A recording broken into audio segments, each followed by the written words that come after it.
वाल्मिक कराडला 2 महिन्यांपूर्वी सीडीची नोटीस, खंडणी, काळ्या धंद्यातून संपत्ती गोळा केली, झी 24 तासच्या टू द पॉइंट मधून सुरेश धस यांचा आरोप। राजीनामा दिला नाही, झी 24 तासला धनंजय मुंडेंची एक्सक्लुझिव्ह माहिती, राजीनाम्याची बातमी धनंजय मुंडेंनी फेटाळली। बीड सरपंच हत्या प्रकरणात जोपर्यंत पुरावा नाही तोपर्यंत धनंजय मुंडेंवर कारवाई होणार नाही, सूत्रांची माहिती। अजित पवारांनी भूमिका घेतल्याची खात्रीलायक सूत्रांची माहिती।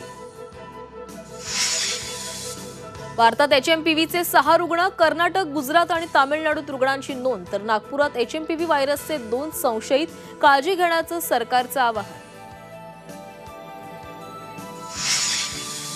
आरोग्य विभागाची दुपारी 3 वाजता बैठक, एचएमपीव्ही व्हायरसवर चर्चा होणार, गाईडलाईन्स जाहीर होणार का याकडे लक्ष।